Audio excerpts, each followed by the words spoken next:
नमस्कार, मी प्राजक्ता पै शापूरकर आणि आज आपण करणार आहोत एक मस्तपैकी कारवारी ब्रेकफास्ट। ते म्हणजे रव्याचं थालीपीठ। करायला अगदी सोपं आहे, झटपट बनतं आणि घरच्याच साहित्यात होतं।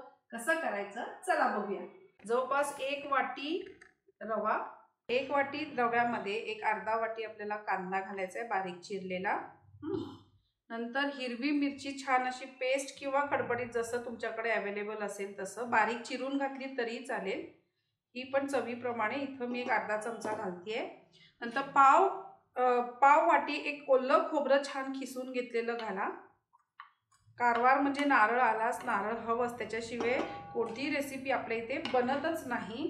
नंतर थोडीशी ओली कोथिंबीर,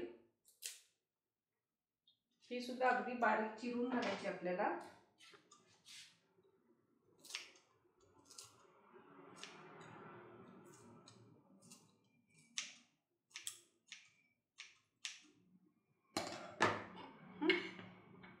नंतर ह्याच्यामध्ये मीठ घालायचं आहे चवीपुरतं।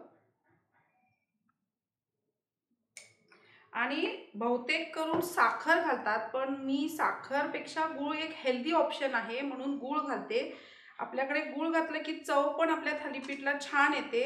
थोडंसं गोडूस असं हे थालीपीठ होतं। हे बघा, थोडासा गूळ, फार नाही।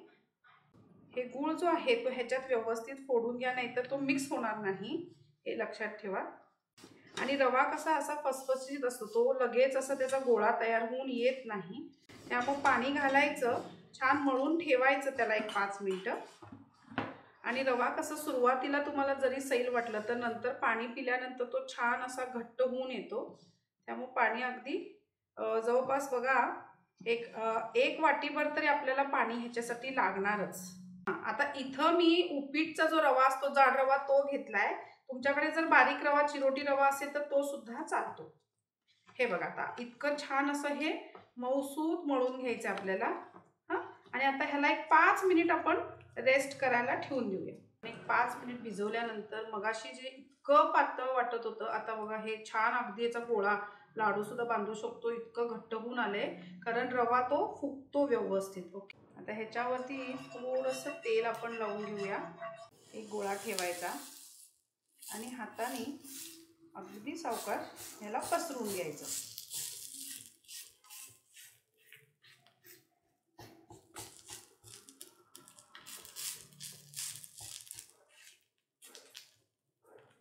ह्याला गुळाची चव अप्रतिम लागते, खूप छान टेस्ट येते आपल्या ह्या थालीपीठला। मोस्टली आपण थालीपीठ तिखट करतो, हे तिखट पण आहे आणि त्याचबरोबर थोडंसं गोडूस पण आहे। आणि ह्याला आता आपण बाजूनी थोडंसं तेल सोडूया आणि झाकण लावून एक 5 मिनिटं ठेवूया, म्हणजे वरून पण छान ते शिजून येईल।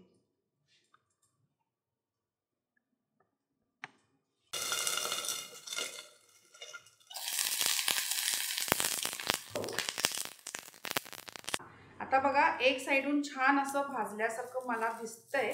आणि हे बघा असं छान खरपूस झालेला आहे। गूळ असल्यामुळे लगेच चिकटतं, पण आपण व्यवस्थित काढून घ्यायचं। आणि आता ह्याला पलटी मारूया। येस, हे बघा किती छान क्रिस्पी झालंय।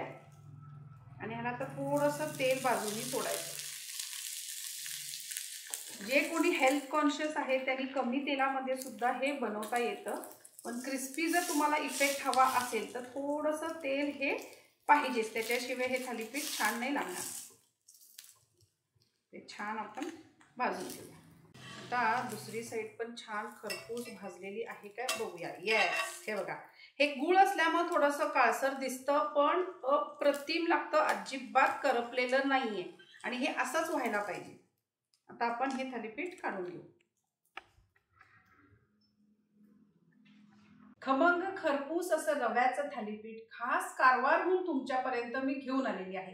ही रेसिपी खूप अनोखी आहे, खूप सोपी आहे, नक्की करून बघा। आणि आवडलं तर लाईक करा, कमेंट्स करा आणि सबस्क्राईब करायला अजिबात विसरू नका।